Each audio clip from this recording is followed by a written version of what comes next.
Santapan Harian Senin 23 Mei 2022.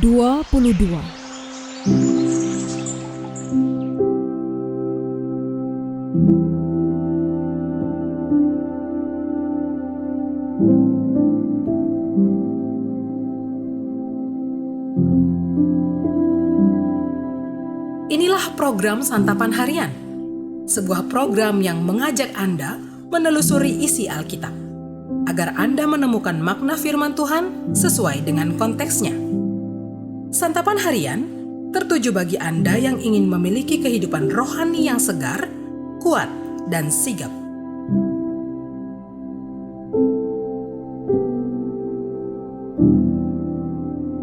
Hari ini kita akan membaca Yeremia pasalnya yang ke-40, ayat yang pertama hingga ayatnya yang ke-6. Namun sebelumnya, mari kita berdoa. Di dalam terang firman-Mu ya Kristus, kami bertelut. Tuntunlah kami di dalam perenungan firman-Mu saat ini. Di dalam Kristus Yesus, kami berserah. Amin. Yeremia 40 ayat 1-6. Firman yang datang daripada Tuhan kepada Yeremia sesudah ia dilepaskan dari Rama oleh Nebuzaradan, kepala pasukan pengawal, yang telah menyuruh untuk mengambilnya terbelenggu pada tangannya di tengah-tengah semua orang buangan dari Yerusalem dan Yehuda yang hendak diangkut ke dalam pembuangan ke Babel. Kepala pasukan pengawal itu telah mengambil Yeremia dan berkata kepadanya, Tuhan Allahmu telah mengancamkan malapetaka ini atas tempat ini, dan ia telah melaksanakannya. Tuhan telah melakukan apa yang diancamkannya, oleh karena kamu telah berbuat dosa kepada Tuhan dan tidak mendengarkan suaranya, sehingga terjadilah hal ini kepada kamu. Maka sekarang, lihatlah aku melepaskan engkau hari ini dari belenggu yang ada pada tanganmu itu. Jika engkau suka untuk ikut pergi dengan aku ke Babel, marilah, aku akan memperhatikan engkau. Tetapi jika engkau tidak suka untuk ikut pergi dengan aku ke Babel, janganlah pergi. Lihat, seluruh negeri ini terbuka untuk engkau. Engkau boleh pergi kemana saja engkau pandang baik dan benar. Engkau boleh kembali kepada Gedalia bin Ahikam bin Safan yang telah diangkat oleh Raja Babel atas kota-kota Yehuda, dan tinggallah bersama-sama dia di tengah-tengah rakyat, atau kemana saja engkau pandang benar, pergilah ke situ. Lalu kepala pasukan pengawal itu memberikan kepadanya bekal makanan dan suatu hadiah, kemudian melepas dia pergi. Jadi pergilah Yeremia kepada Gedalia bin Ahikam di Mispa, dan diam bersama-sama dengan dia di tengah-tengah rakyat yang masih tinggal di negeri itu.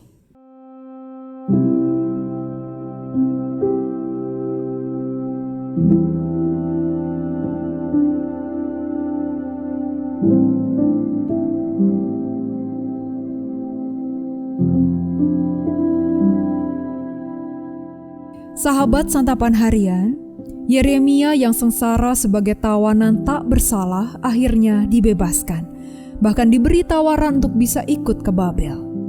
Dengan pergi ke Babel, pastinya Yeremia akan mendapatkan kehidupan yang nyaman. Tetapi dia juga boleh memilih untuk tetap tinggal di Yerusalem bersama orang-orang miskin yang tersisa di bawah kepemimpinan Gedalia. Ternyata Yeremia memilih untuk tinggal bersama rakyat yang menderita. Mungkin kita bisa berkata bahwa Yeremia bodoh. Dia bisa mendapatkan kenikmatan, perhatian, bahkan kekayaan. Selama ini nubuat yang ia sampaikan mendukung kekuasaan Babel. Itu pasti menyukakan raja. Tak ada gunanya memilih hidup tidak nyaman bersama penguasa baru di tengah puing-puing kota dan orang-orang miskin lemah yang tersisa. Apakah salah jika dia memilih untuk pergi ke Babel? Bukankah kehancuran Yehuda adalah kehendak Allah dan telah tergenapi? Inilah ketaatan luar biasa terhadap panggilan Tuhan. Yeremia dipanggil bukan hanya untuk mencabut dan merobohkan, membinasakan dan meruntuhkan, tetapi juga untuk membangun dan menanam. Bisakah kita bayangkan beratnya kehidupan Yeremia? Dia disalahpahami dan bisa dianggap tidak cinta negeri. Malahan ia menubuatkan kehancuran bangsanya dan kemenangan bangsa lain. Bisakah dibayangkan kesedihannya dalam menyampaikan nubuat yang menubuatkan kehilangan orang-orang sebangsanya? Tetapi ia tetap menaati panggilannya. Tidak semua orang dipanggil sama seperti Yeremia, tetapi setiap orang percaya pastilah Tuhan panggil untuk menjadi berkat bagi orang di sekitarnya. Tidaklah mudah setia mengikuti panggilan Tuhan.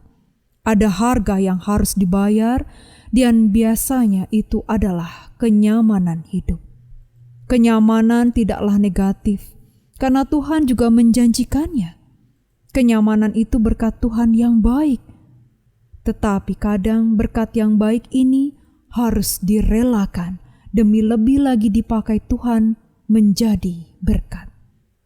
Mari kita berdoa. Kami dengar panggilan-Mu ya Tuhan. Kami dengar panggilan-Mu. Kami mau ikut Engkau ya Yesus. Walau sukar, kami tetap mau ikut Engkau selamanya. Di dalam nama-Mu Yesus Kristus, kami berjanji. Amin.